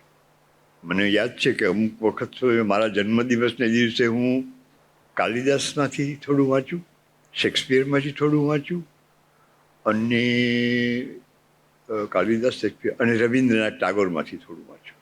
આવી રીતે મારો જન્મદિવસ ઉજવતો હતો. એટલે બીજા કશામાં મને મારું ધ્યાન જતું જ નહીં. હું સાયકલ પણ શીખ્યો નહીં, કારણ કે એનો સમય નહોતો મારી પાસે. તો એ રીતે ભાઈ સજ્જતા કહેવાય. હવે તમને ખ્યાલ આવ્યો? અનુસરજો. મારો કોઈ પ્રશ્ન નથી, હા પણ અનુભૂતિ છે. જ્યારે હા આપની રચનાને વાંચું હા ત્યારે પરમ સમીપે જવાની કેડી હોય ને હા. એટલી બધી નજીકતા વાહ, આપની કવિતા લઈ જાય. તમારી ભાવિત્રી પ્રતિભાને અભિનંદન. અને એમ થવું જ જોઈએ. એની વાત કરું કે કવિતા શબ્દ એને અમુક સમયે આપણે સિદ્ધ કરીએ એટલે શબ્દ આપણું સાધ્ય બને, શબ્દ દ્વારા કવિતા સાધ્ય બને. પણ કવિતા એ અંતિમ સાધ્ય નથી, એ પણ સાધન છે. કવિતાથી પર કંઈક બીજું છે, ત્યાં સુધી પહોંચવામાં કવિતા સહાય કરે.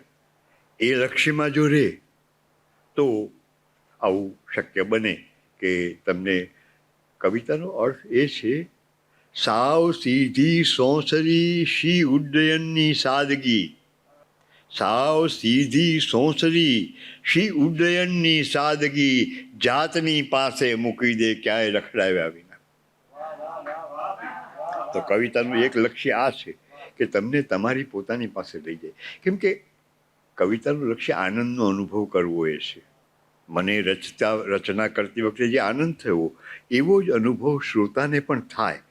તો એ મારું લક્ષ્ય નથી, પણ એમ થાય એનો મને આનંદ છે. એ શા માટે? કે ત્યારે મને રચાયાની ક્ષણે આત્મભાવનો અનુભવ થયો. જે આનંદ અનુભવ થયો રચનાની ક્ષણે, એ જ ફરી જ્યારે હું પાઠ કરું છું ત્યારે બીજાને પણ થાય છે. એ આનંદમાં કોઈ પ્રકારભેદ નથી, એ તો એ જ છે. એટલે આ બધા ઉપક્રમોનું, નહીં તો મારે કવિતા વાંચવાનું પ્રયોજન શું છે? તો આવી રીતે જ્યારે ઉપક્રમ રચાય ત્યારે તમને બધાને મજા પડી, જે મને પડી હતી એટલે એ આનંદાનુભવ એક જ છે. એટલે આ કાવ્ય પઠન એ આત્મભાવથી સર્વાત્મભાવ સુધીની યાત્રા છે. એટલે જે આનંદાનુભવ કરે છે એ પછી વક્તાથી ભિન્ન રહેતો નથી. એટલે અમને એક સરસ ઉદાહરણ અમે જો કવિતા લખતા હતા સર, આ બધી ખબર અમને બહુ વહેલી પડી ગઈ. આ ઘણી છેક સુધી ન પડે એવી ખબર છે આ, છતાં અમારું સદભાગ્ય કે અમને બહુ વહેલી પડી ગઈ. તો હું ને મનોજ અમે સમકાલીન, તો અમે એ વખતે જુનાગઢમાં મનુભાઈ ત્રિવેદી ગાફિલ એ હતા. અને 20 વર્ષની ઉંમરે જ્યારે મેં પહેલી ગઝલ લખી ત્યારે એમના આગ્રહથી જ એમને કુમારમાં મોકલવાની કહીને કુમારમાં છપાઈ. એટલે 20 વર્ષની ઉંમર થઈ એ મારી જે વાત હતી રહી. અને એ જ વખતે મેં રેડિયો પરથી કવિતા પહેલી બ્રોડકાસ્ટ કરી. એટલે જેમ કરવું હતું એમ થયું. અને એમ એ જે સંયમ રાખ્યો એને કારણે મારી કોઈ કવિતા મેં રદ નથી કરી. અને મારી કોઈ પણ કવિતા, કોઈ પણ સમયની કવિતા એ આજે પણ હું આ સફેદ દાઢી સાથે વાંચી શકું એ કક્ષાએ જ હોય છે.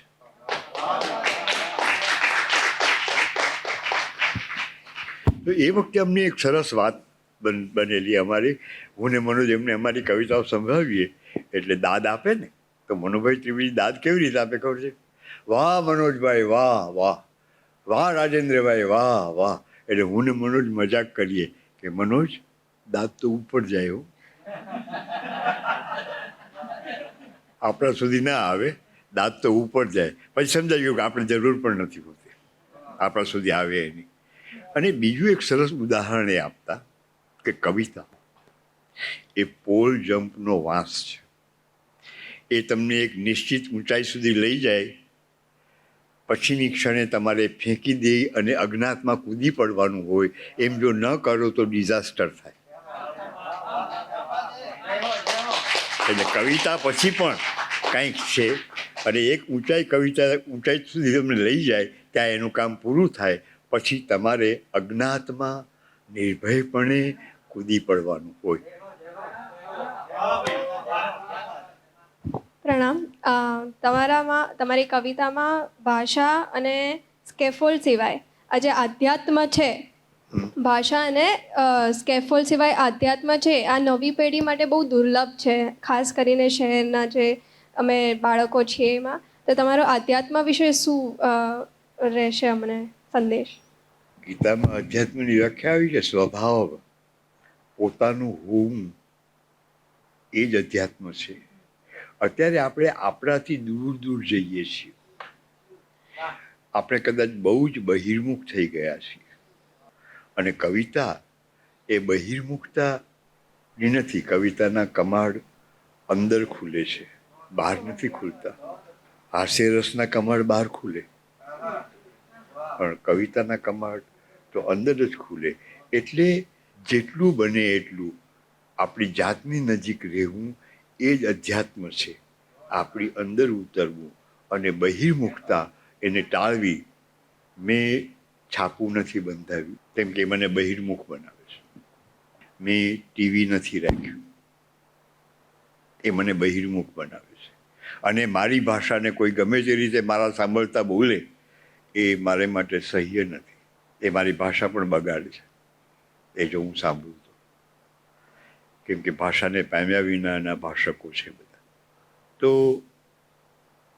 અધ્યાત્મ એટલે આપણે પોતે જ, એટલે શુદ્ધ આપણા પોતાના હોવાનો અનુભવ કરવો. એમાં મૌન ખૂબ ઉપયોગી થાય. તમે ક્યારેક એકાદ કલાકનું મૌન રાખો તો તમને ખ્યાલ આવશે કે આ 1 કલાક મારે બોલ્યા વિના ચાલ્યું, કેટલું બિનજરૂરી બોલાતું હોય છે. એટલે શબ્દ એ બહુ મોટું મળેલું વરદાન છે. એનો પૂરેપૂરો ઉપયોગ થાય તો એ આપણને ફળે. અધ્યાત્મ એ છે. એટલે અધ્યાત્મ મારી દૃષ્ટિએ તો કવિતા અને અધ્યાત્મ એ જુદા ન પાડી શકાય એવા પદાર્થો છે.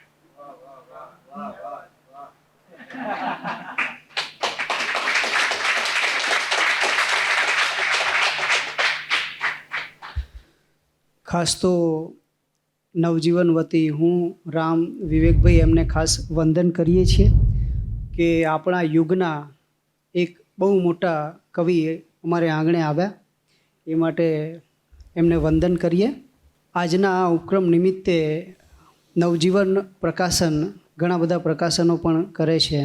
તો એ નિમિત્તે મરીઝનું એક બહુ જ સરસ પુસ્તક પુનરાગમન આજે ઉપલબ્ધ કરાવ્યું છે, જેમાં મરીઝના અગાઉ છપાઈ ગયેલા જુદા જુદા પુસ્તકોમાં જે ક્યાંય ઉપલબ્ધ નથી એવા શેર પણ મરીઝના પોતાના અક્ષરમાં તમને વાંચવા મળશે.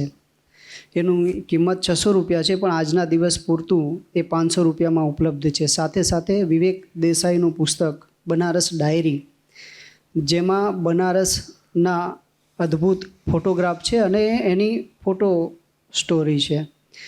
એ પુસ્તક પણ વાચકો ભાવકોમાં ખૂબ લોકપ્રિય થયું છે. 4 કલર છે અને એ 600 રૂપિયાનું છે, પણ આજના દિવસ પૂરતું એ પણ 500 રૂપિયામાં રાખ્યું છે. સાથે આ કવિતાનો કાર્યક્રમ છે એટલે પ્રતિષ્ઠા પંડ્યાનું એક અન્ય પુસ્તક છે, અળ અળ અળ એવું નામ છે એનું. એ પુસ્તક પણ આજે ઉપલબ્ધ છે. એ મૂળ 200 રૂપિયાનું છે, એ 150 રૂપિયામાં મળશે. આ તો એક માહિતી હતી. જેમને પણ રસ હોય એ પુસ્તકમાંથી પણ આનંદ લઈ શકે છે સાહિત્યનો. તો આ ક્ષણે ફરીથી આપ સૌના અમે આભારી છીએ અને બાપુને ફરીથી વંદન કરીએ છીએ અને એમને તાળીઓથી ફરીથી વધાવીએ છીએ.